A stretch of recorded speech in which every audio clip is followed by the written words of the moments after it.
Oh, man. Well, laugh, pal. We're live. Hello, hello. We apologize for the delay. It's just the way it goes sometimes with traffic and bullshit. So, thank you all for joining us. Thank you for tuning in as we talk about. Steven Seagal. That's right, Russia's own. Russia's. This was like a last minute thing. It's like, what are we talking about today? And I threw out some suggestions. I'm like, hey, fuck, let's talk about Steven Seagal. Y'all have James to thank for this one. So, there you go. Thank you all for joining us. Thank you for your patience. Busy day, lots of stuff going on, but that's neither here nor there now. Now we are talking about the Aikido master, Steven Seagal. Hide your kids, hide your wives. Steven Seagal is nearby. This Actually, is going to be he's an not. interesting He's episode all the way because in Russia. Sorry. is he living in Russia? Yeah, he's like a full-time citizen, I think. Right, Like so he's still there then, yeah. yeah, I think Putin hired. He's been assigned to train their military. In like, Yeah, man, have you seen the yeah. videos? Oh, you've seen the video? I've seen the videos. Yeah. Did you learn a few things? Yeah, I learned not to do that. Not to How to betray eat my a carrot? Steven Seagal. How to eat a carrot? Oh man, I mean, this could be a fun episode because we'll talk about like as much as like he's a blatant liar and by all accounts he's possibly like a real piece of shit. I did enjoy his early movies. Come on. We're talking about a noble Japanese, American Japanese transplant, now Russian citizen, piece of shit. Okay, yeah, it's widely known. He's not well liked in Hollywood. Oh no, it's because like I was before we went live, I thought I'll just top up on some Seagal knowledge. So he makes And it out put like you he's to sleep. It put you to sleep. Let's it be put me to honest. sleep. But it's like he said like he was brought up in like Brooklyn, but I think like I think it's like from Michigan or somewhere like that. Yeah. He's from Um everywhere. He's one of those guys that's from everywhere, has done every job, he's had every experience apparently. and he's like he thinks he's Italian or like Russian, but apparently he's like Jewish or something. Can you still hear me okay? Yeah. I can hear you great. I just can't Yeah. believe all the Seagal blasphemy. No, All so this here it is. So Seagal he slander. he pretends to be like, so there's some articles here. He pretends to be fact he's from like Italian, Japanese, and Russian, but he's in fact from Irish and Jewish heritage. Yeah, okay.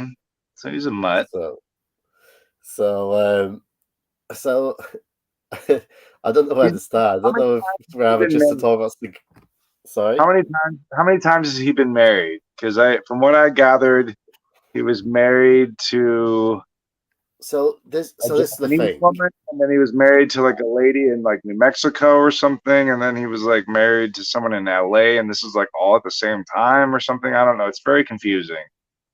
So this is the thing. So Seagal leads you to believe he's like a 7th degree Aikido black belt, something like that. So so he said he was trained by like this grandmaster in such and such a year, but I think the guy died like 2 years before Seagal actually traveled to Japan, and he said that this guy trained him in Japan. So one of the other lies, I mean, we'll talk about his movies, but the backstory for Seagal is so fucking fascinating. Um, he so the thing is, this is 70s Japan. Safe to say, not a lot of internet back then. Or No. so you could go to Japan. Me and you could go to Japan and say, and believe me, there's some outlandish stories. I will get to them. You could go to Japan for a couple of years, and you could come back, and you could tell that many tall tales, and people would believe you because they've got no way of verifying what you're saying. So Frank Dukes. Frank Dukes, another guy we'll definitely do an episode on one day. So he said he ran these schools in Japan. He didn't. It was his wife's. His wife inherited it from her father. It was his wife's schools, but he happened to be a teacher there. And as for his black belt, from what I've heard and read, it's not official that he's actually a black belt. Apparently, so kind of like what my kids do, you do a grading, so like a test. Apparently, as he was taking the test, the instructors or like the judges fell asleep.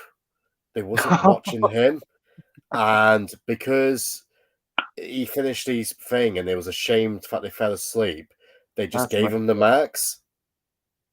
Oh, weird. So apparently that's how that came about.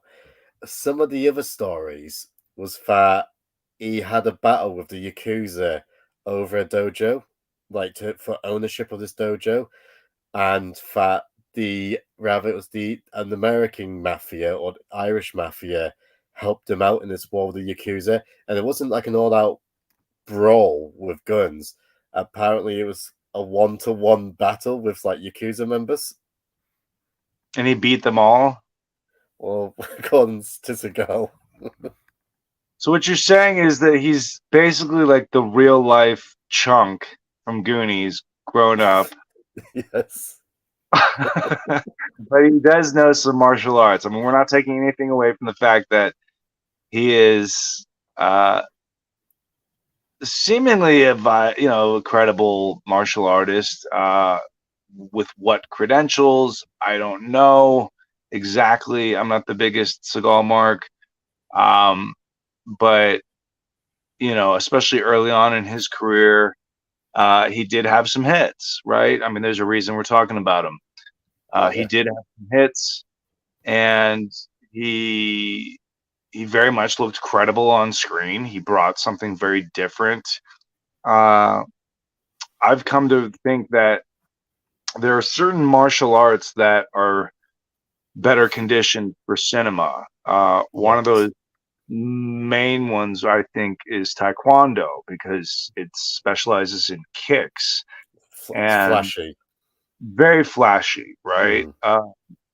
And so karate's up there as well. Obviously, anyone with any kind of boxing background, with the fisticuffs, brawling, you really don't typically think Aikido when you think of something that is visually stimulating in a cinematic way, because it's a lot of wrist locks, wrist control, using the other person's weight and momentum against them, a lot of throws, and I've never trained in Aikido, so I'm not familiar if they even do any kicks at all. When you look at, I don't really do. Yeah, I would think that there would be all that control, like you said, sort of thing, and right. You're watching it looks so fake. Yeah, but then so when you look at his hand stuff, and I'm thinking back to his main hits, right? What are we looking at? Like Above the Law, Marked for Death. Under Siege. What's the other one I'm missing? Out for Justice. Hard to Kill. Hard to Kill, I think that one. Marked for Death. Under Siege. Under Siege 2. But even Under Siege and Under Siege 2, he's already starting to blow up as a superstar, right? So I'm thinking of the terms of what we initially saw him on and what he was bringing to the table. So these films showed him using very much more of a hand-to-hand combination of attacks, which were very flashy and they were fresh, and there was something very different at the time. And I think that's part of why he was able to leave a mark when he did. because it was something very different. Now you look at something like Jeff Speakman in A Perfect Weapon, who is a I'm trying I think he was more like Kempo karate, but he had like the scrama sticks, and there's like that scene at the beginning where Jeff Speakman's like beating up a couch or something, like training.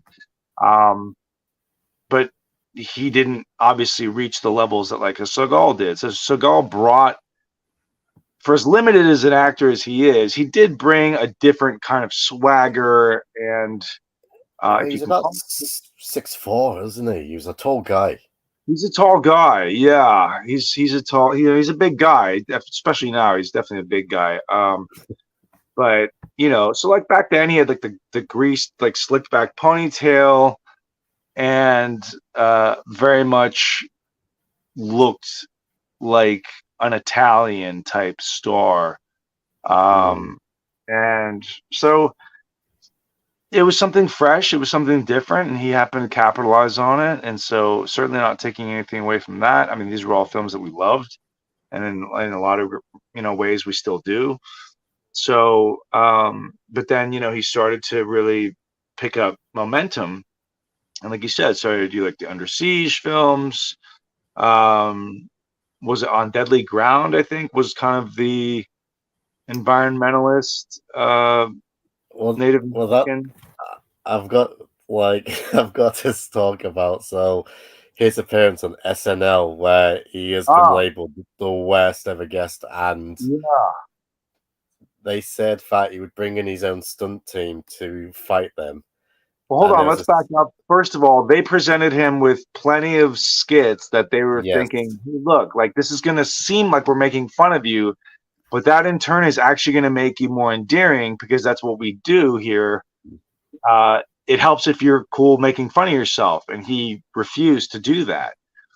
And then he would bring up ideas of skits that he wrote, and they're like thinking like, oh, well, who wrote this? He's like, I did. And then he just wasn't game to do what the experts, the actual comedians and improv masters there are hired and contracted to do. He wasn't game to be made look silly, and to be made fun of, because he thought like, my fan base doesn't like this. Apparently, like he was adamant that his fan base would never want to see him get hit or beat up. They wouldn't believe it, right? Is what that's what they said. Like, I forgot who asked him it, but someone asked him that question: why don't you ever get hit in your movies? Because my fan base wouldn't think it would be realistic. So then fast forward, he, at the end of this episode, I guess he got Lorne Michaels to green light his skit that he threw together, and he ended up bringing in stunt people who had like nothing to even do with Saturday Night Live, and like the sketch doesn't really even make a lot of sense. It's just him beating up all these guys in some sort of government office or something, and at the end of it, he's like, and see, that is why you don't mess with the environment, or something. It's like some big message, and like, I can just picture the audience kind of like looking around like, where's the fucking punchline? Like, yeah, all right, thanks. But yeah, he is labeled the worst guest in Saturday Night Live history, believe it or not. Yeah, that's crazy. But yeah, we'll kind of stop making fun of him for a little bit. So we'll talk about some of our favorite movies. So, I mean, there's a couple that comes to mind. First one that comes to mind for me is Marked for Death. Against the Jamaican. I enjoy that one. That's like it. Screwface was the bad guy. And the plot twist, for people who hasn't seen it, skip a couple of minutes, but the plot twist is it's actually two Screwfaces. It's like twin brothers. Because he kills one, then there's the other one. But that's that one was pretty good. I do enjoy that one, and I always get because Above the Law over here, I think it's called Nico. Yeah, because that's his character's name, I believe, right? Yeah, that's right. Yeah, Nico, and is that with Kelly LeBrock?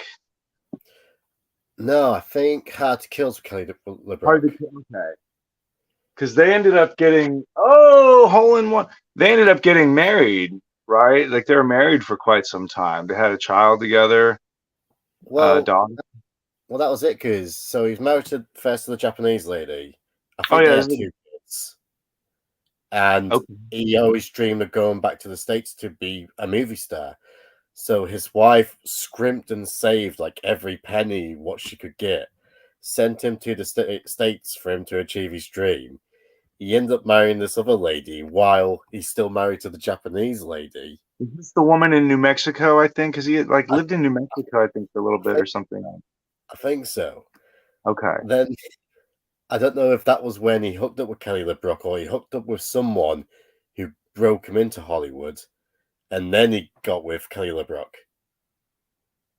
It's crazy, something like that. So pretty crazy. yeah, uh, my mother's gonna be so upset because she was a big, massive Steven Seagal fan, so she's gonna I mean, kill me.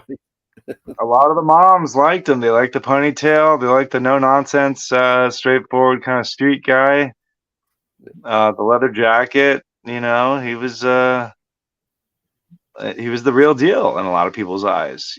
And I remember seeing the clips of him on like Arsenio Hall, where he was blatantly calling out other martial artists, namely Jean-Claude Van Damme, and saying that uh, they're not credible. Like, and he will go down the list and say that Michael Jai White is not a martial artist. Jean-Claude Van Damme is not a martial artist. I can't remember who else he tagged in there, but he's not well liked No, amongst his peers. well, And well, well, the Van Damme thing. Sorry to cut you off. no, So please. have you heard about the party story at Stallone's party? I have, but please tell us, refresh that for our So listeners. so for many years, Seagal's claimed that he offered Van Damme a fight. So what happened? It went down. Sylvester Stallone's got this big party. So Van Damme and Seagal's already having a little word of wars at this point. Van Damme sees Seagal. I can believe this because early 90s, Van Damme was a fucking cokehead. So I can believe that he was fucking crazy. And both of us, we love Van Damme. Yep. So Van Damme sees Seagal, offers him straight out. I can't do a Van Damme accent, but I want to fight you now. And seeing this, Seagal apparently ran away. And then in the picture of my mind is the way Seagal runs in these movies, like like that. So apparently, Van Damme's chased him or got like his driver to find Seagal, and he's went round every nightclub in Los Angeles, and I don't know if he found them, and Seagal like climbed out of like a toilet window. I heard something like that. He eluded him again. So according to Seagal, the same thing happened, but it was opposite.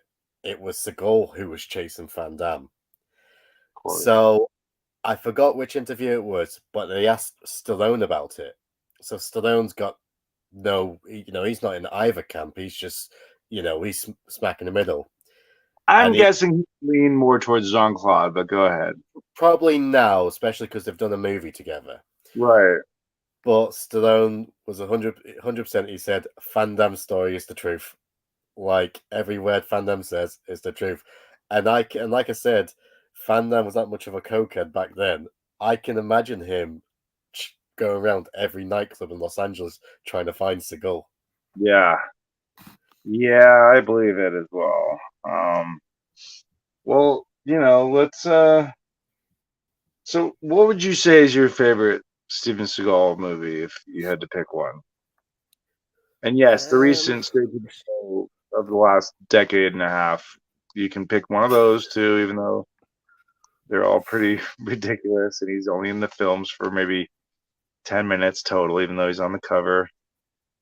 I mean, one of the best happened. films, funny enough, one of the best films he'd done, and he was actually only in it for 10 minutes, was Executive Decision with Kurt Russell. Yes, That's actually one of his yeah. best films. He's in it for like So 10 minutes. So have you heard the John Leguizamo story in regards to Executive Decision? I've heard it, but I'll let you tell it. Yeah, so they get the cast all together to start kind of going over. I guess they were kind of doing like some rehearsals, really, in pre-production to kind of get ready for Executive Decision. Right now, this is a film starring Kurt Russell. Yes. Kurt Russell's on the poster. Steven Seagal was also a featured player. John Leguizamo as well.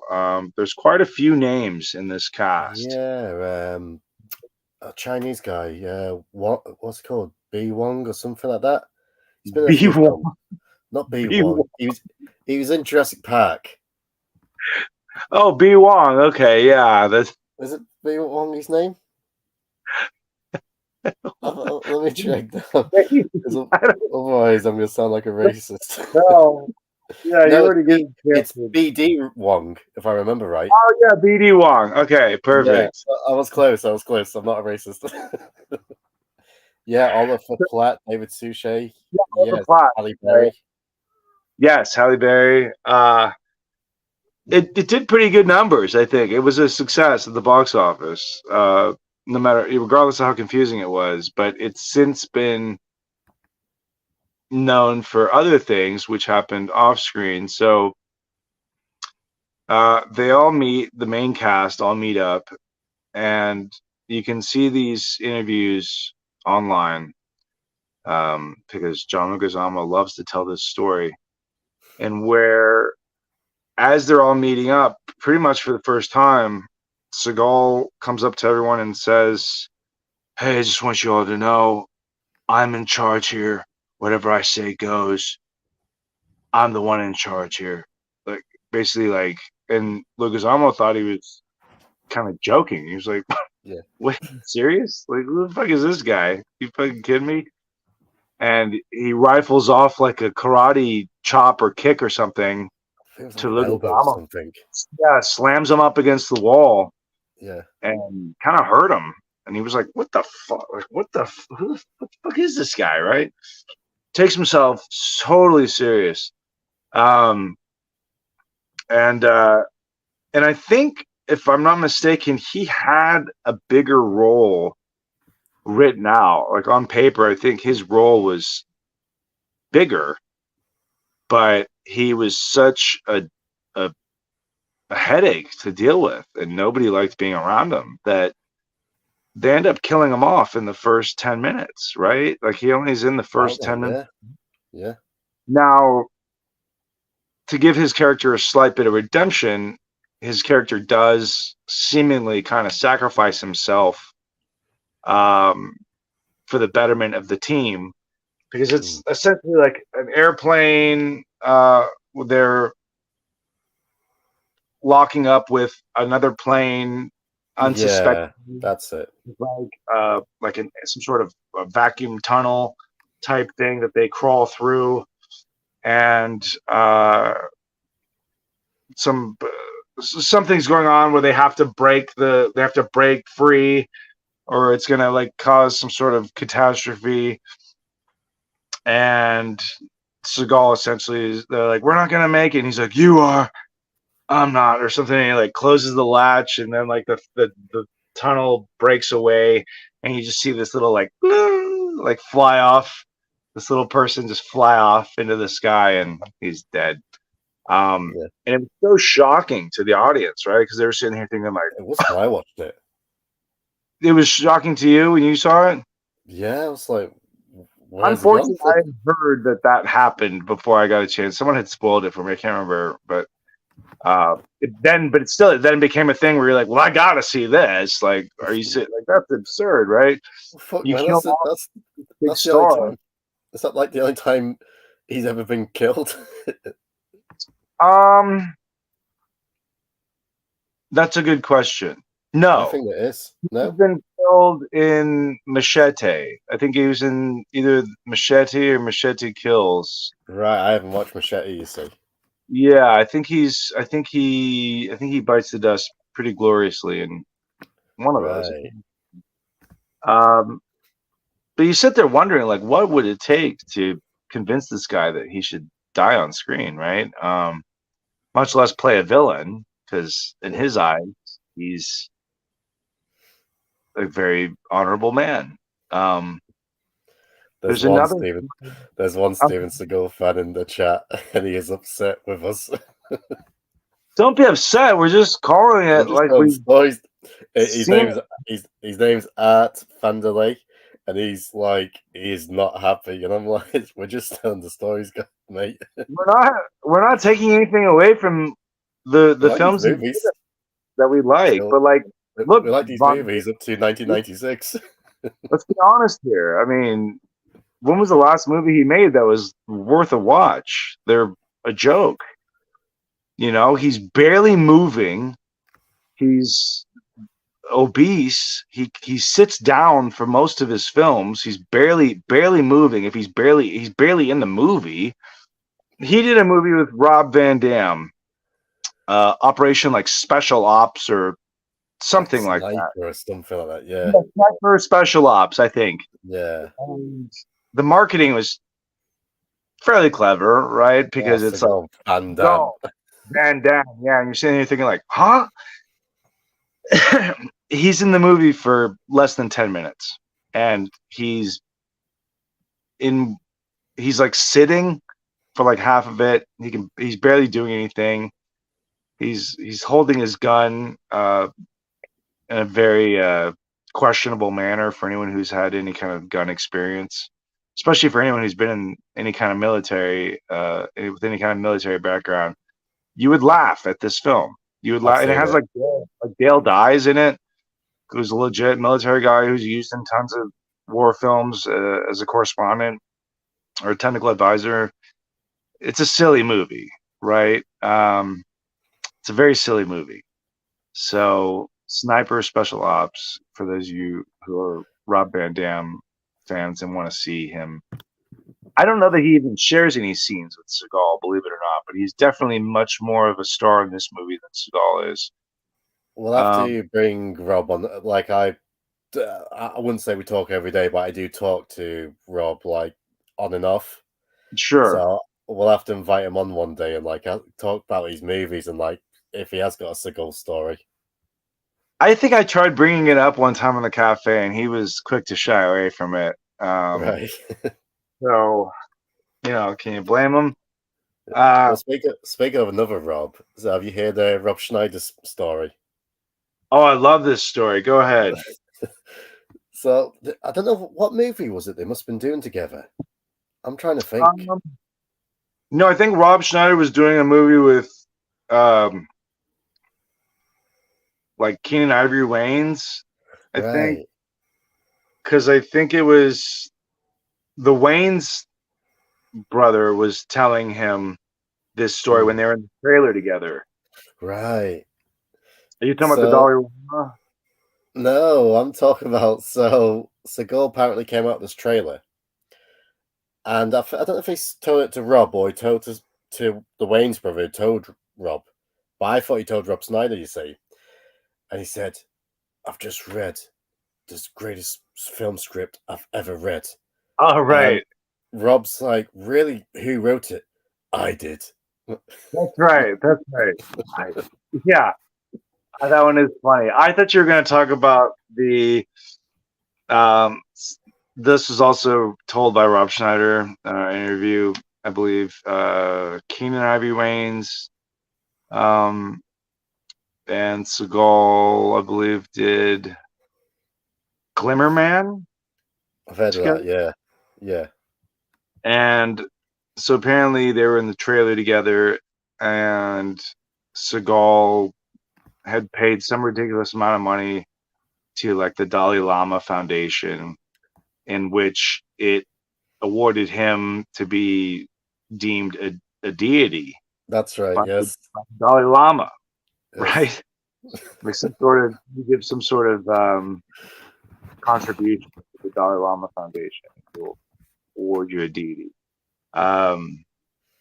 So he was in this makeup trailer or something, and he was talking about how since he's been now a deity, anointed by the Dalai Lama himself, he's really come full circle, and he's at peace, and all the transgressions and stresses and problems that he's had in his life have really just kind of washed away, and he's living in a better place now, and he feels the energy and the positivity of being a Dalai Lama as anointed by or being a deity as anointed by the Dalai Lama himself. And he's really feeling like he's coming into that place of serenity in his life where everything is flowing as it should, and he's fully at peace. And in the meantime, this PA knocks on the door, and she's like, excuse me, Mr. Seagal, your wife calling. She says she's going to be late with the kids. He's like, you tell that fucking bitch if she's not here, I am going to fucking strangle that whore. And like, yeah, just totally just blows a gasket on this fucking PA. He's just like the messenger here. And so he just goes from like 0 to 100 in a matter of seconds. Like, I have heard it. Oh God, so funny! It's so funny. So, but here's about that he would do a cup check when he would work with stunt guys on films, and he would try to strike your nuts, like to see if you have a cup on, and he would, have no issues hurting and roughing up stuntmen on films. And there's somewhere in there some story about Michael Jai White kind of standing up for the stunt people and almost like setting them straight. And so that's probably where the issues he has with Michael Jai White have come from, just in being kind of cold. Jai White's legit as well.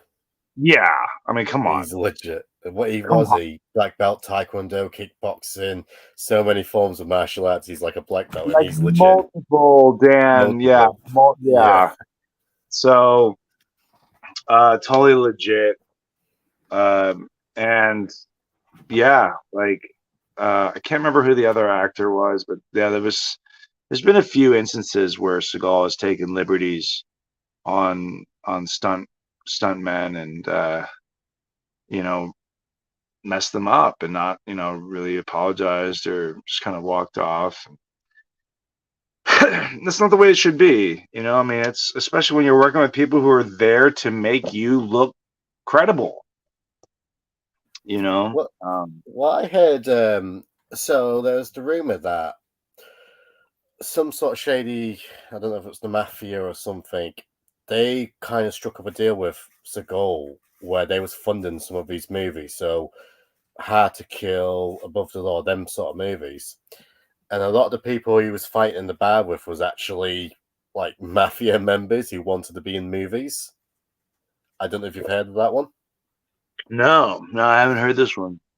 Yeah, so that's what the story was. Like they had some sort of partnership. They was helping funding these movies, and so he could let their guys be in the movies. So some of the people he was beating up in the movies were actually connected, but I don't know if there was like marks for movies or some shit.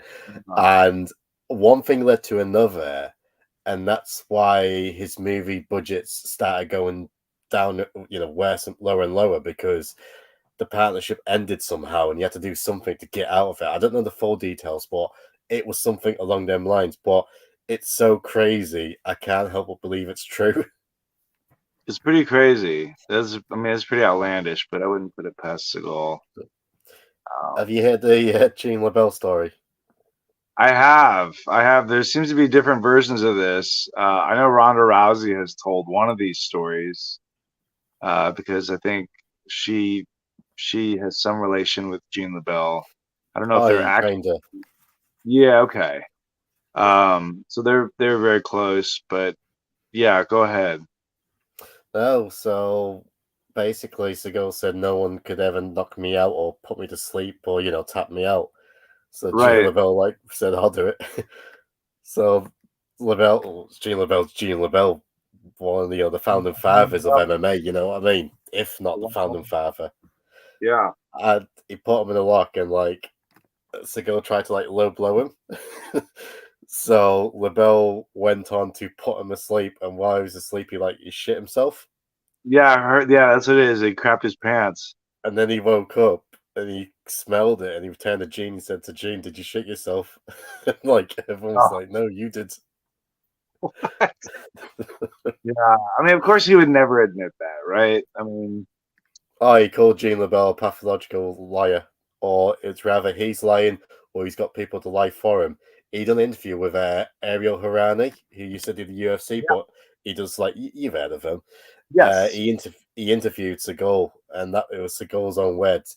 Gene LaBelle is a pathological liar, or he got people to lie for him. That was out of his own mouth. Wow. Wasn't there a UFC fighter? Was it Anderson Silva.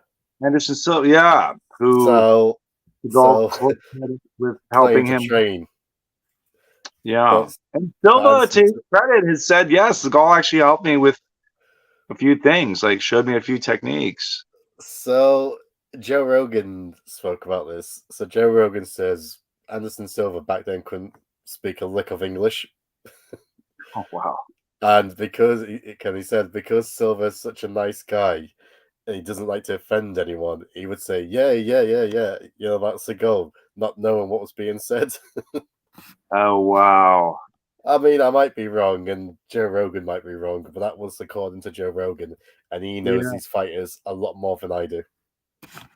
Well, let's get a little bit into the creepy side. So Under Siege 2, Steven Seagal, and I'm blanking on the villain's name, but he looks like Tony Khan. Um, does he not? He does. What's his name in the fucking movie? What's the name of the I, actor? yeah, I'm blanking. It's like What's the grey-headed guy called again? Because he's like a voice actor, from what I remember as well. I'm not sure. But Uh, Eric Bogerson played Travis Dane. Eric, was it Bogerson, something like Bogerson. yeah, Yeah, yeah. So anyways, in the film Under Siege 2, Seagal's daughter, if I'm not mistaken, it's Under Siege 2. It's been a long time since I've seen it. his niece. His niece, okay, Yeah, Catherine is Heigl. played by 16-year-old Katherine Heigl. I Yeah, believe this is her first film. I could be possibly. mistaken, but it's definitely one of her earliest, if not her first film. And she was 16. Well, she has no fond memories of working with Seagal, who apparently made several attempts to get her to come back to his trailer. And there's quite a bit of speculation that he did not conduct himself like a gentleman towards this 16-year-old girl, Hmm. who then went on to obviously be a bigger star in a lot of ways. But you would hear these things throughout different projects. I think there was another incident with Jenny McCarthy. Jenny McCarthy. I think another one with like maybe Jamie Presley on some project. I can't quite remember, Yeah, who spoke about that? where he was I like forgot. offering to give them like a breast exam or something. Yeah, to check for lumps or something. Yeah, He saw yeah. Jamie So Presley and he was all over it. yeah, yeah. And if you look at a lot of his directed video films, basically anything he's been in for the last 15, 20 years plus, he's usually a producer or executive producer or something, but like he arranges a lot of these love scenes to where it's like, a lot of these films are shot in like Romania or Mm. Bulgaria. Um, and he's getting a lot of these local female actresses to be in like lovemaking scenes with him, and so kind of creepy. That's not creepy at all. Not at all. Not at all. Not at Speaking of all. creeps, who would win the fight, CM Punk or Steven Seagal? Good question, but I'm gonna have to go with Seagal. Yeah, With as much as we ridiculed him tonight, Steven Seagal will kick Punk's yeah. ass. Again, I'm not putting anything past him. I think in a lot of ways he is a fairly credible martial artist, especially in regards to Aikido. I think I certainly wouldn't want to mess with Steven Seagal. I mean, no. I would if I happened to be in a fight with Steven Seagal, I would try to keep distance with kicks, and I would try to land kicks, as much as I could, and I would try to use speed as much as I could, and the last thing I would try to do is get into some sort of close range hand to hand with him, because I wouldn't put it past him that he would fuck me up, right? Whether it's like some sort of ridge hand to the throat or some sort of wrist break thing or shoulder dislocation or whatever. Yeah, that was a big thing in a lot of his movies, was the arm breaks, right? He would do a lot of arm breaks, and that was a pretty like the bones coming out and stuff. yeah, that was a pretty big high spot for a lot of those early films of his. I've watched him, like, I don't know if he was training the Russian army or training people, but like you said, I mean, he's for the size of him, he's fucking quick with them hands, and he was with someone who's like chew and like puts the person's head down, and he said, "Get your hand, hit him at the back of the neck." That'll essentially fuck him up. So he knows what he's doing. Right. We're not taking anything everything else. Right. So, do you think he will ever do another theatrical release type film? No. I don't know if he got. I don't know if he got offered Expendables. Yeah, I don't know if they offered him it. I think believe they did. Yeah. It's rather he wouldn't do it, or like they just got bad feedback. It was something like he that. Wouldn't do it if Van Damme was a part of it, or if like he felt like it was a trap or something, or there's something there where there was a reason he gave to why he wouldn't do it. Now you look like Van Damme, who was offered a role in the first one, but was never shown the script, and so that was a viable reason why he decided to pass. Whereas, then they brought him in for part 2, I believe, and it's quite good. He's the main villain. Funny enough, his character's name's Balan, or something. And he's second in command is Scott Adkins as well. So that's it. That's a big plus from me. Is the great scene at the beginning where he takes out the younger Hemsworth, William. Yeah, right. And I remember reading an interview with Liam Hemsworth where he says that during that scene he got tagged pretty good by Van Damme, but he took it as like a badge of honor. Yeah. And Van Damme wasn't, he was, obviously kind of apologetic and kind of obviously more endearing in his how he conducted himself. He wasn't like just tagging him and kind of walking off, whatever. So, but that says a lot. You accidentally hit somebody and they take it as a badge of honor in terms of feeling like they earned their stripes now to be in that movie, instead of taking offense to it and it creating all this drama and whatever. So that was pretty interesting. But yeah, I don't believe. I mean,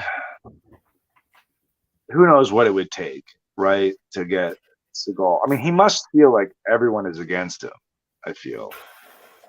Yeah, I mean, like you said, he's in Russia now, and like and that's the thing as well. Like another way to look at it as well. Like if he wasn't at Expendables, what would you cast him as? So Van Damme's still in unbelievable shape. He trains every day. trains with his daughter every day. Stallone's in great shape. You know, Jason Statham, Annie's still in great shape. You know, all these people. Chuck Norris is still in great shape. Chuck Norris must be like 80. Must be. Yeah, he's definitely, I think, in his 80s somewhere. And then you look at Seagal, and you know he's bigger than me. Right. Yeah, he's bigger than both of us, I think, put together. Yeah. I'm reading through some of these comments, and there's different techniques people are offering on how they would, on how Seagal. And let's see here. Ricky Bobby 420 has some good ones too. He's talking about sexual harassment. Seagal, what was his technique? He said something about a carrot. I would lure him into a false sense of security with a carrot, and Superman punch him when he's eating it. Now, I had posted on the Instagram story a carrot in his mouth. Obviously, the carrot thing is that there's a GIF or something. There's a couple memes, I think, out there of like Seagal when he met I can't remember who it was, but he's sitting there eating a carrot. It's pretty funny looking. It's just a bizarre visual to see this very big Seagal wearing these traditional kind of Chinese robes, or something Mongolian robes. He's eating a big carrot, and it's pretty funny looking. Speaking of funny, did you ever watch Lawman? That's his kind of fabricated reality TV. Sorry, someone asked me to do my punk. The funniest thing about Lawman, he would try and relate to like every ethnic, race. So, okay, yeah, like he was in with the people. Well, yeah, if there was a white guy, be like, "Hey man, how's it going?" And if there was like a black guy, "Yo, cuz, how's it going? We're gonna hold this shit down." if there was an Asian, wherever it was, he would just bow, and like if it was a Hispanic, even if they was trying to speak English to him, he'd start trying to speak in like broken English. He'd be like, "Hola." See, something I've tried to find this footage on YouTube. I've been very unsuccessful, unfortunately. I'll continue to look for it. But I specifically remember when Hurricane Katrina wiped out a good chunk of New Orleans and was,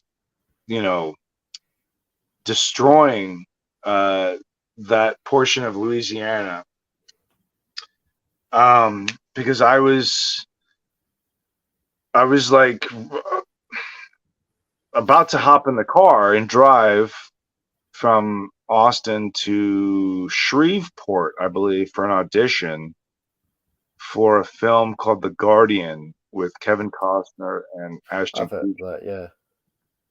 And so right as I was about to hop in the car to drive to go do this audition, my agent was like, do not drive anywhere. They're about to get walloped by a hurricane.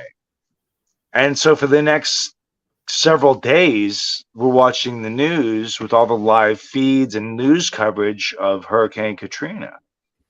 So as I'm watching the live news feeds, there was this one part which I will never forget. And if anyone was ever fortunate enough to also watch this news segment, please chime in, because I feel like a crazy person. Like, people just don't believe me. But there was this female news anchor, and she's sitting there. I can't remember what her name was, but she was like, "We're here on the scene." And of course, like rain and all this stuff's going on. And she's like, and it's a rescue mission. Everyone is here helping out, doing the best. Oh, Steven Seagal. And like the camera pans over, and it was as if he had timed like helping like move a beam, and he's like, yeah, just I'm here. I decided to come down, help out as much as I can, and I'm really kind of helping lead the people in doing what I can to help, help these families recover. It was just so ridiculous that it was so random. I was just like, Steven Seagal just happens to be there, and it was like right as it panned up to me, he's like, like handing over a beam. He's like, yeah, just I've been out here for hours, braving the weather and the elements. But this, it's what I got to do. It was just like, come on, man, this is ridiculous. Like I just see like the news feed cutting, and then he's like, "Get me out of here!" Like, yeah, Lawman. Not to be confused with Shaq's Lawman, Shaquille O'Neal, right? Also had what's that one called? The Shaq one, yeah. Yeah, Shaq has one where he's like, I think at least in Orlando. I want to say I feel like all these lawman shows take place in Louisiana for some reason. Because I used to watch Dog the Bounty Hunter. Where was he from? I mean, by looking at him, I would have guessed Florida. But, but who's to say? I have no idea. Hasn't he passed? Did he pass away? I think it was his wife. Okay, I wasn't sure. I don't remember, but our condolences. I don't know if it's him or his wife. I'm gonna check some of these comments. So yeah. Oh man, yeah. So Carl Hanran, aka the Newfoundland Dragon. Whose house in Hawaii did he drive? Okay, he said his wife Beth died of cancer. That's pretty sad. Yeah, I thought so. That is sad. I think dogs from Hawaii. Okay, so that's where everyone's saying. I think, yeah, because he had kind of, brah. Yeah, like he's a figure like Native American as well. He's like, yeah. I mean, he spoke very much like he was a cut cast member from North Shore. I mean, I'm seeing Art Vandelay again. We appreciate your contributions here. Saying Seagal does a lot of charity and humanitarian work. We're not discrediting that. We don't keep up with charity or humanitarian work that goes on in Russia.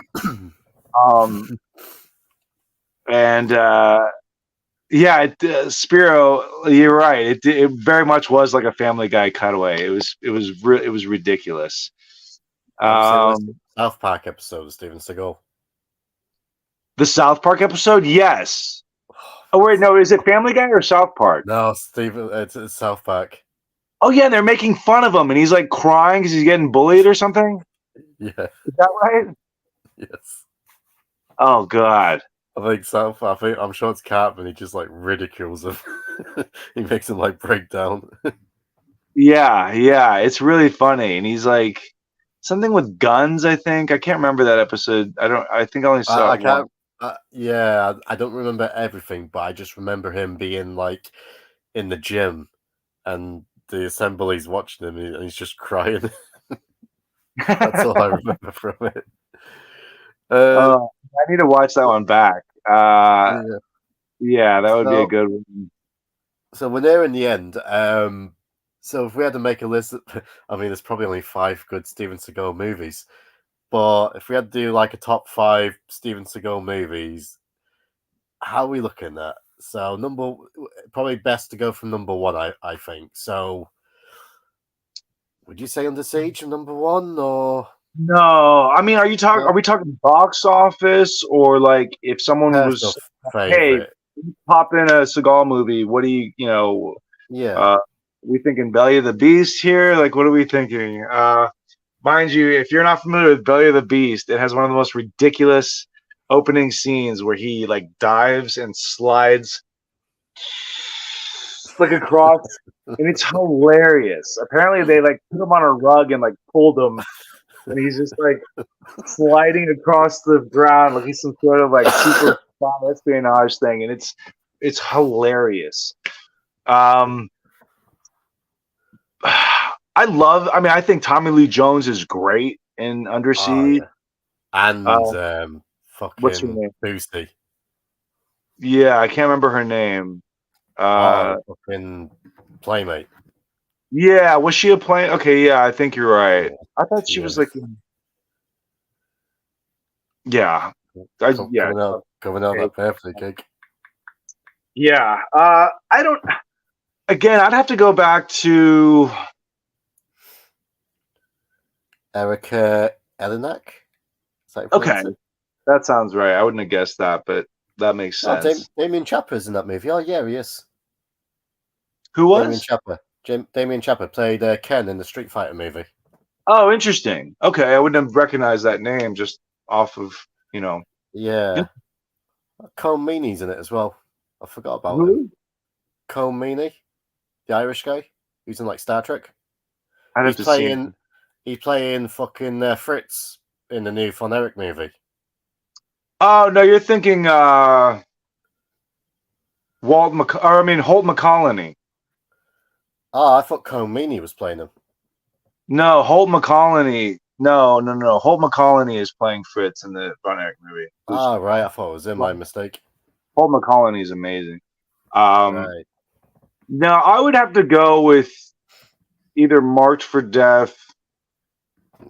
Boy, it's like a three-way tie for me. I can watch. It would be March for Death, Above the Law, or Out for Justice.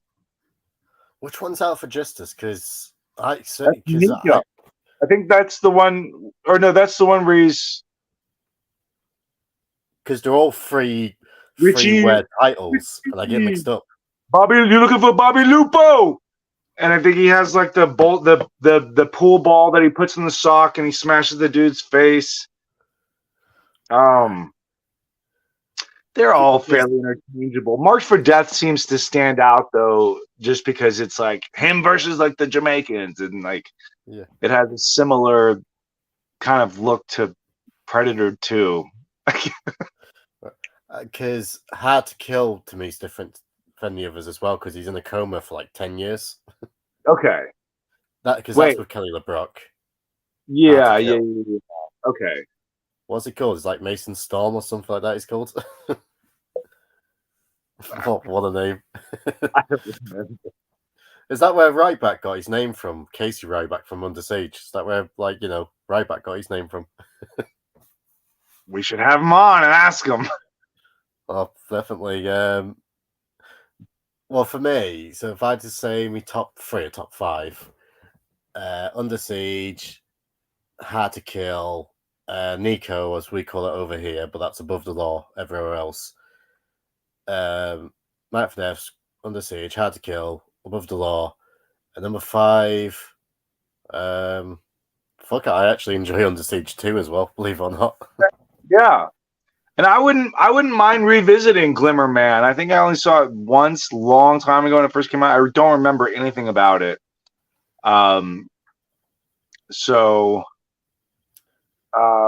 Was he? Now, for those of you in the comments, please correct me if I'm wrong. But did he do a movie with DMX? That's what I was about to ask you.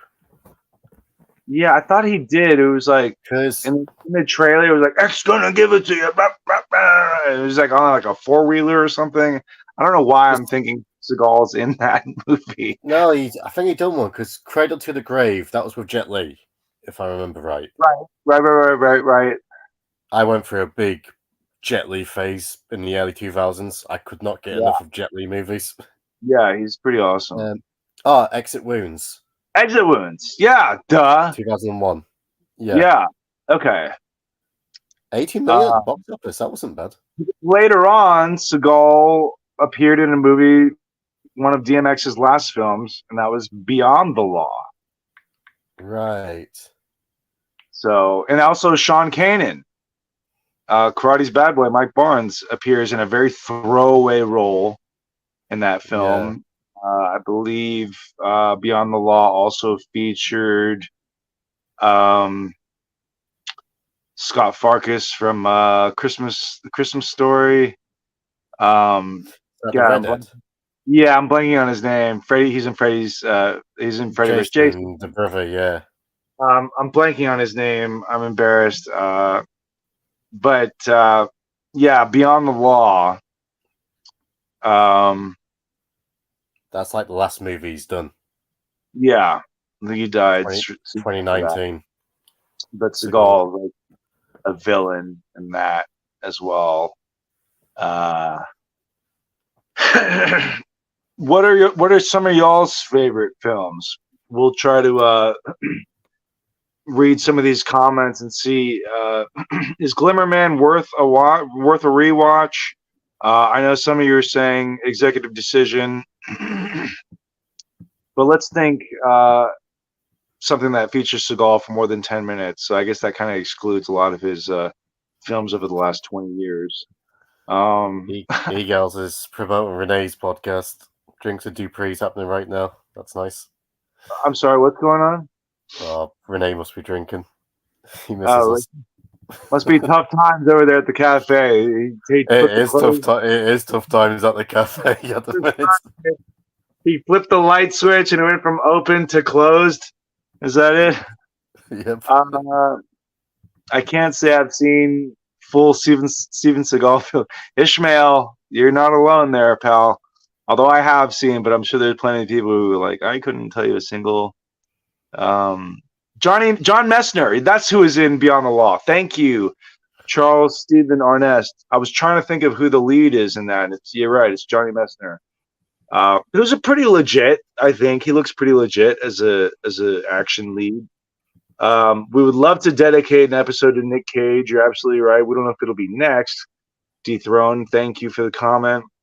We love Nick Cage here. We absolutely love Nick Cage. Art Vandelay, yes, this is where we can agree on the same thing. I love super fights.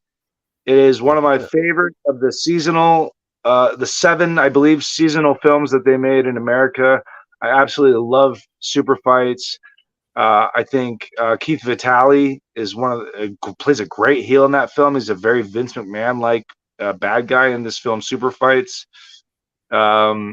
Absolutely love super fights. Hopefully we can cover that at some point. But yeah, absolutely love Keith Vitale. We think he's great. I love Keith Vitale so much. So for those of you who are not familiar with super fights, please check that out. Let's see here. Heel Gill talking about Tremors trilogy was a fun watch. Now, speaking of Tremors, how many there are like 8 Tremors films. I don't know if you're familiar, but like a few of them have Jamie Kennedy as like an action star. I think one of them even has John Hader, Napoleon Dynamite himself, in one of these Tremor films. But like I believe is it Brian Gross? I feel like I'm butchering his name. Birds. Yeah, the main bald guy. Because Kevin Bacon's the main guy in the first one. Him and his brother. Right. He played his brother? Is it Fred Ward? Fred Ward. Yep. Sadly, just passed away, hasn't he? Sadly. Right. Yes. So Kevin Bacon's the main lead in the first one. Then in the second one, Fred Ward the brother. He takes over in the second one, but Bert is in it. And then basically from number 3 onwards, Bert's the main character. What's that actor's name again? Is it I forgot his name, but he basically from number 3 onwards, he's like the main star. Yeah, they started shooting these films in like I want to say like in South Africa. But I know Jamie Kennedy is an action hero in like at least 2 of them. And Napoleon Dynamite himself. I think he plays his son. Possibly. I think it's like his son, isn't it?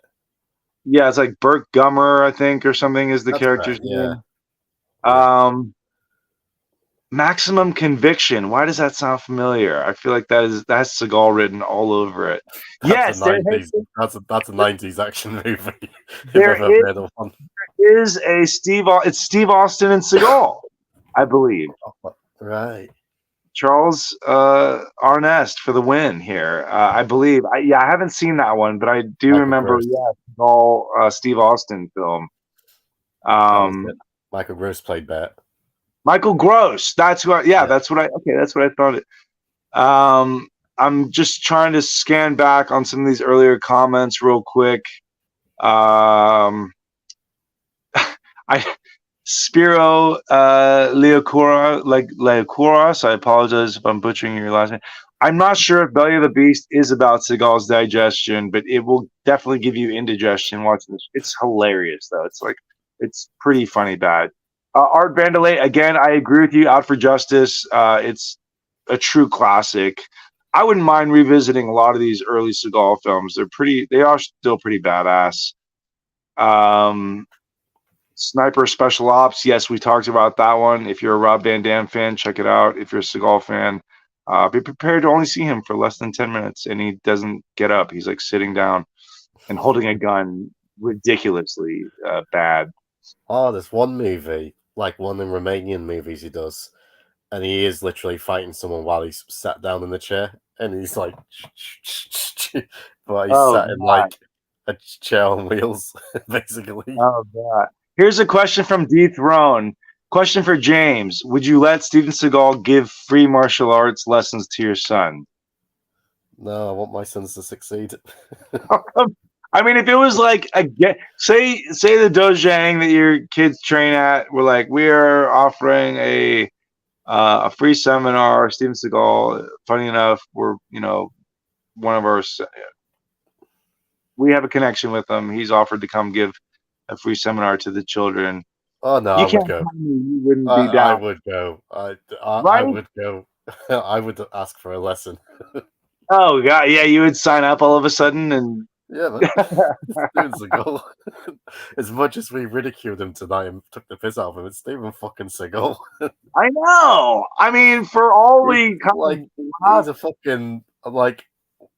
Allegedly, what he's done, we don't know if it's true or what. We don't know. End of the day, if he gets charged with any of it, then yeah. But we don't know what's happened behind the scenes or the casting couches. We don't know. We're just repeating stories. But like, fuck, to me, Seagal's like, I'm a big Van Damme fan, obviously, but for me, growing up, it's Seagal, Stallone, Schwarzenegger, Van Damme, all these people. Like, this is my childhood. Lundgren, yeah. I agree with you. This is what I grew up with. Yeah, I agree. I would hope Steven Seagal would not steal my weed. That would not be cool. He'd probably just eat it and not smoke it. Let's see here. We could do a Michael Jai White episode at some point. I love Black Dynamite. If you haven't seen it, I highly recommend it. It's hilarious. I want to see Outlaw Johnny Black. I really want to do that. Fingers crossed. I mean, hopefully you've enjoyed this tonight, and like, if you have, please hit the like button. But we are getting guests sorted out, and fingers crossed one day, if ever we get this channel really big, I mean, we might be able to get a Michael Jai White on the show, or Scott Adkins. I mean, they have done podcasts. I've watched podcasts with them on, and that's the dream. Get this channel as big as we can, and we can have these stars on the show. So please hit the like button if you do enjoy it. Might even get Seagal one day. You never know. Hey, you never know. We will stay up whatever hour we have to make the time zones happen. Seagal was good in Machete. You're right. Repost. Thank you. And it does look. I need to see it.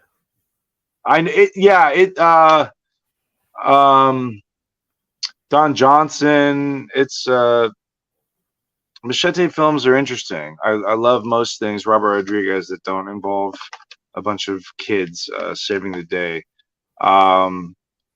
Is Renee drinking by himself on the Patreon watching AEW or something? Is that what's going on? Is he just drinking by himself? Like, should we join him?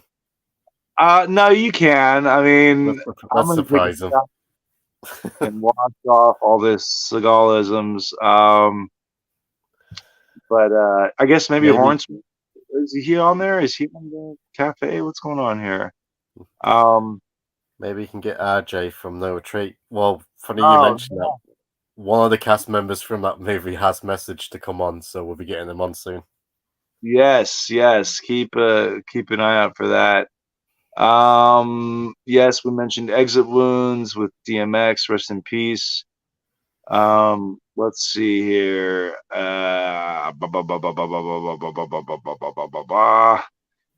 Thank you all for tuning in. We've had kind of just a fun episode, reminiscing about what used to be with Steven Seagal. But hey, he's still churning out movies. The guy has an audience, No, who's to say how big or small, but he has an audience, you know, and he still happens to get films made, and so you know, more power to him. I'm being asked what my favorite Joaquin Phoenix movie is. I agree. Walk the Line is very underrated. Thank you, Dethrone. Um, I have quite a few favorite Joaquin Phoenix movies. I wouldn't necessarily call this a Joaquin Phoenix movie because he's more of a supporting part. Well, he's kind of a lead, I guess, for a while, but I really loved him in 8mm, which is a Nick Cage movie, directed by Joel Schumacher. So, for those of you who are not familiar with 8mm, I highly recommend it. I think it's fantastic. You will see Tony Soprano himself in one of his creepiest, sleaziest kind of roles as well. 8mm is badass. I don't care what you think about Nick Cage, but he goes off the rails as he should in most of his films. But Joaquin Phoenix, still pretty young. He did a movie called Clay Pigeons as well with Vince Vaughn that I really liked, and I believe Janine Garofalo. I thought he was amazing in Gladiator. Obviously, I thought he was incredible in Gladiator. I thought Joaquin Phoenix was also great in this film called Quills, I believe, with Jeffrey Rush. Quills was really fantastic. And shout out to my other co-host, Zach from Territory Marks, who's, I believe, on $2 late fee. They covered Rooskies, which featured a very young Leaf Phoenix before he changed his name to Joaquin. So there's a few of those. Bad Lieutenant, Port of Call, New Orleans. Is that a Nick Cage movie, Spiro? I can't remember. Is, yeah. It is, right? Okay. Yep. Yes, Michael Gross. Thank you, Chronic. XWND. We were right. I was like, I feel like it's Michael something Gross. Do I watch UFC, bro? Not at all. I watch old UFC where they could like punch each other in the nuts and in the dick, and it was like totally legal. It's just like ninja versus sumo. Y'all remember Marco Ruas? He was like the it guy in UFC for a while. He gets beat up by Sasha Mitchell in Kickboxer 3, which takes place in Brazil. So that's a fun little. Man, I've been showing me eldest because I've told you I'll send you a video later on. He's doing some spin kicks now. Oh, nice. Yeah, he's doing pretty sweet now. It's really clicked with him now. So I've been showing him like so we watched Bloodsport the other night. He finally watched Bloodsport. He loved that. I've been showing him some like Sasha Mitchell. So he played Cody in Step by Step. Yeah. And my son thinks he's fucking hilarious. There's a scene where he's fighting in the bar. He was the son in Dallas. Yeah. Patrick Duffy's son, I believe, in Dallas. Well, he's in Step by Step, and he's in the bar, and he's trying to save the girl, and he's fighting this gang, and one of the members is actually, and he made a couple of appearances in Step by Step as different characters. Dean from No Retreat, No Surrender. What's his name? Sean Jacoby, is that right? Yeah, that's right. Something Jacob, Dale Jacoby. Dale Jacoby. Is Dale Jacoby? That's right. So he's fighting him and this gang in this bar. He's like, yo, bro, but just the way he talks, oh, bro. No, dude. And then he's Dale Jacoby, there's another episode where he's playing like a teacher. And he goes, he actually plays several different characters, like you said. That's more power to him. That's well, I mean, I'll say it now. Dale Jacoby's actually the guy who messaged us like early on, like he played Dean in No Retreat, No Surrender. He said he'll love to come on, so that's something we'll sort out one day.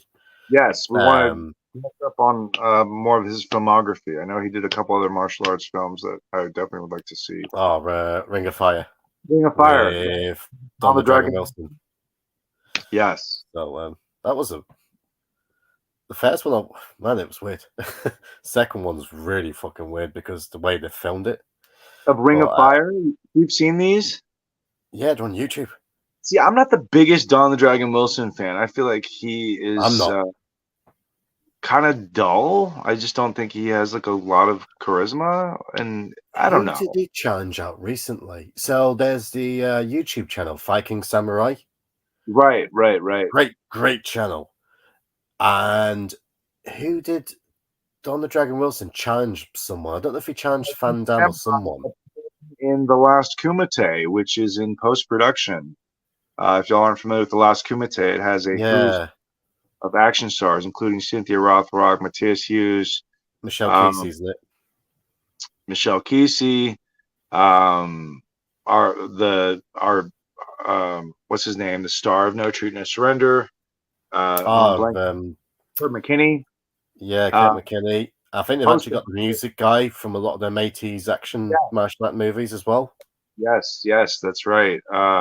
So if y'all are keen to do so, check out The Last Kumite. I think they're needing help with some crowdfunding to help finish up that film, but it should be pretty awesome.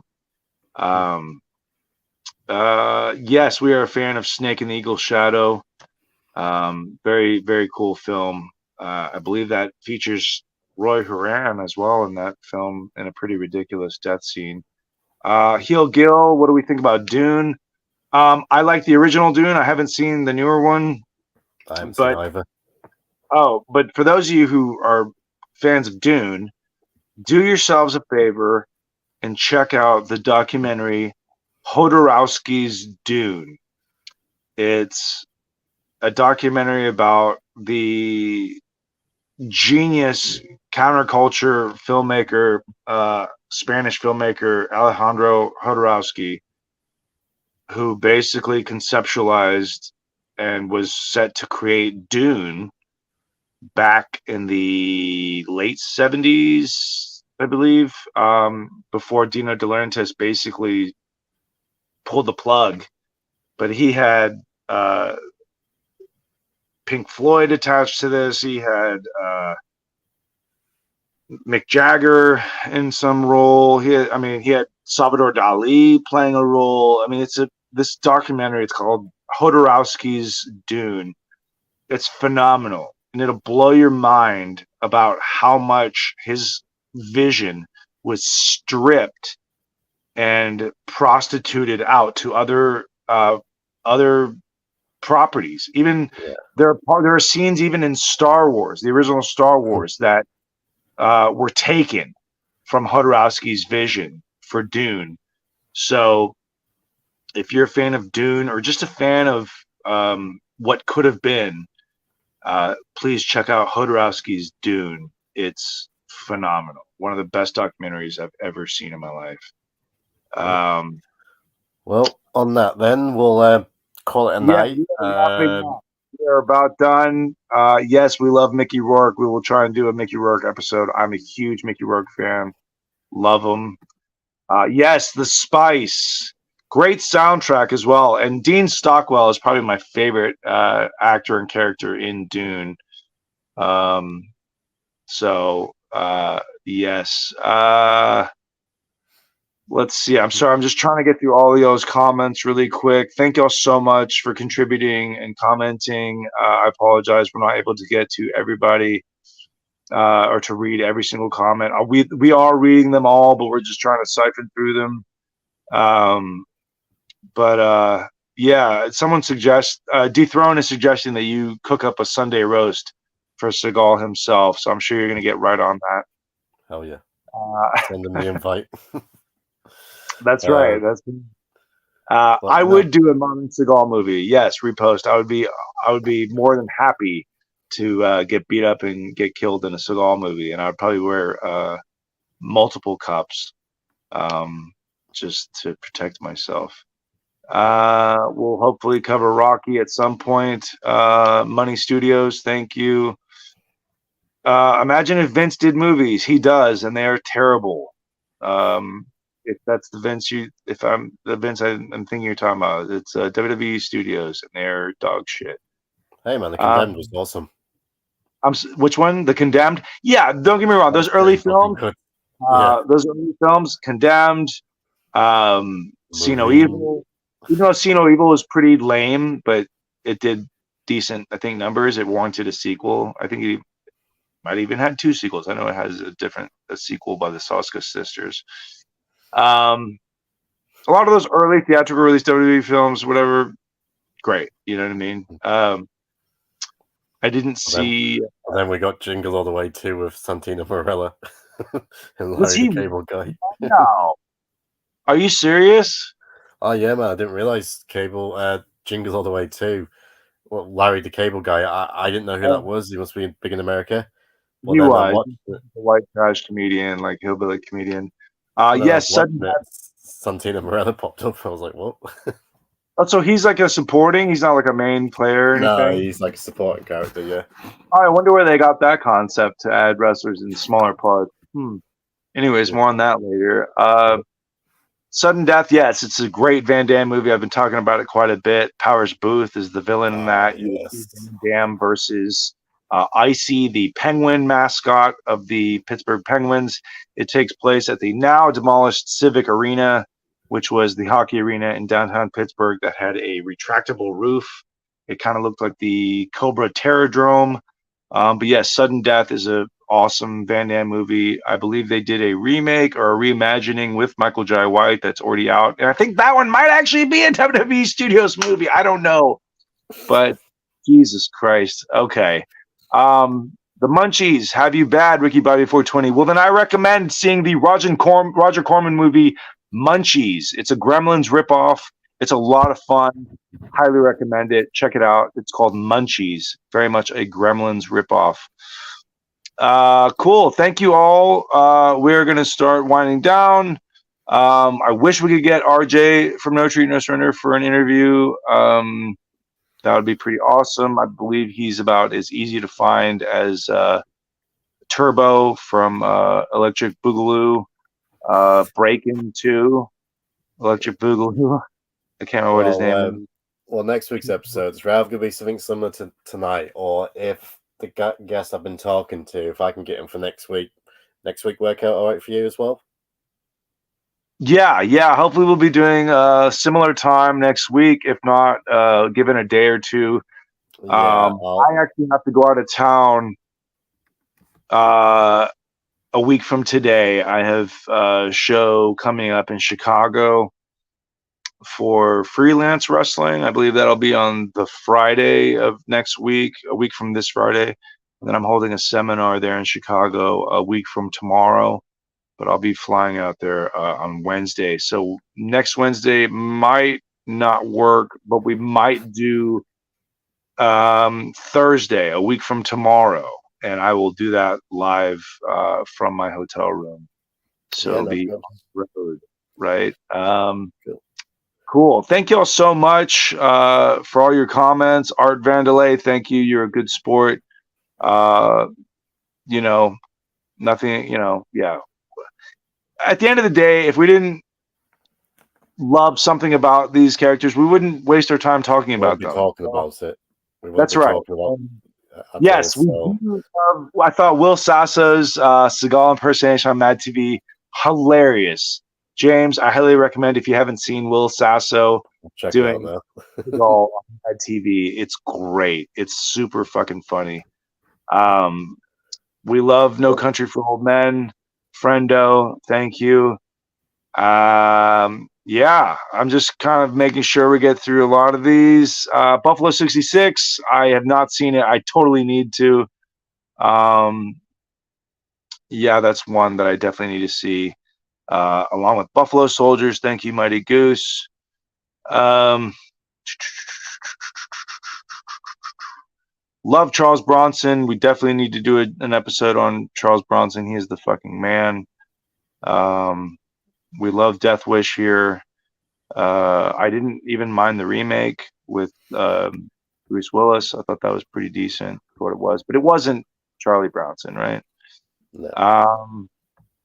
R.I.P. Brad Renfro. R.I.P. Yes, absolutely. Brad Renfro was an actor taken way too soon from us. Yeah. I watched that film the other week, didn't I? What's it called now? The Client, where he's like Tommy Lee Jones and Susan Sarandon. Great I movie. believe that was his Really big enjoyed it. breakup, wasn't it? I think they discovered him. What was he? Must have been like 12 or 13. He was young. Yeah, Brad Renfro, unfortunately, one of the Bryan Singer victims. Yeah. Absolutely. So cool. We will be back next week.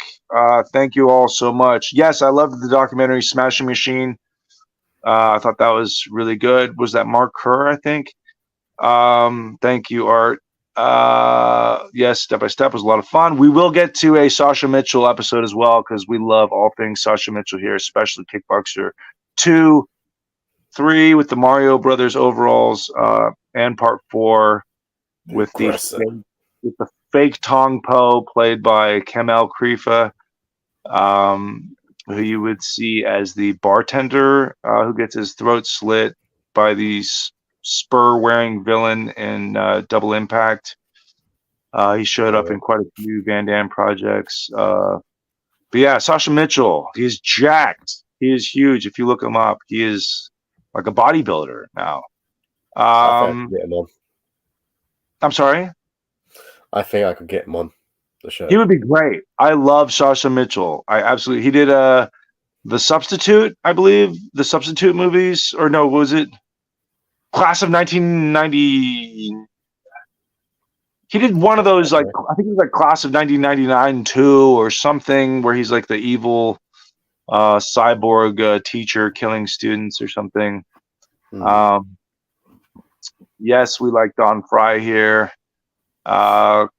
Thank you. Yeah, Vincent Gallo. That's who I was trying to remember from Buffalo 66, right? Definitely want to check that out. We like Chloe Sevigny as well. Thanks, y'all, so much. I think we're kind of caught up on most of these comments. Ishmael, I agree with you. Dean Stockwell, he's the fucking man. Rest in peace. Love Dean Stockwell. Yeah, thank you all so much. We will never talk about the chaperone. Sorry, Dethrone. Charles got Sasha Mitchell autograph 8x10. What? Yeah. Wait, who does? Charles got Sasha Mitchell autograph 8x10 a few years back when I met him. Oh, that's awesome. Super nice. That's awesome. God, I'm envious. He seems like he'd be such a cool guy too, just so down to earth. I think he started doing like construction and stuff. He was the victim. He was the victim of false accusations by an ex-wife who claimed that he had beat her up, when in truth he was protecting his kids from her. Yeah. But unfortunately, the female usually gets the benefit of the doubt in situations like that, and it kind of derailed his career. If y'all are wondering what happened to Sasha Mitchell, he was accused of domestic abuse, and later on came out that exactly. Look at John. Later on, it came out that he was actually protecting his kids, and he ended up, I think, getting full custody of his children. So, yes, we will do an episode on Crispin Glover. Thank you, Carl Hanrahan, the Newfoundland dragon. Yeah, I don't know. He's Irish, but you've made him sound Japanese. Well, with the dragon thing, I mean, come on. I don't know. Okay, I think we're about caught up. James, sleep. Watching, doing some more cigar research. Thank you all so much. We set out to do an hour. We're at 90 minutes again. Thank you all for your patience. We started a little bit late. Again, next week, likely going to try and pressure James into us doing it on Thursday. And that might be an earlier start time. And by the time, because cafe live streams starting next week, we'll be moving from Thursdays to Mondays again. So it should be all right next Thursday. Okay, so we'd likely do something earlier than we did today. If it works for you, yeah. Well, y'all enjoy your Seagal films from yesteryear or modern day Seagal films. Whatever our opinions are, just there are our opinions. But watch what you dig. Don't let anyone tell you otherwise. thank you so much on behalf of James and myself. Again, if you enjoyed the episode, like and subscribe, all that kind of bullshit. And I think to answer one of the last questions, it's a Ghost Energy, Swedish fish. I'm not a big candy drink guy, but this is as close to a candy type energy drink that I will drink. I do like Swedish fish. This one's not overly sweet, and it happens to pretty much taste like Swedish fish. So that's what I'm drinking, a Ghost Energy. I know, they're fucking terrible for you. All right, everyone. Thanks again. And yeah, we'll see you next week. Later. Eat your carrots.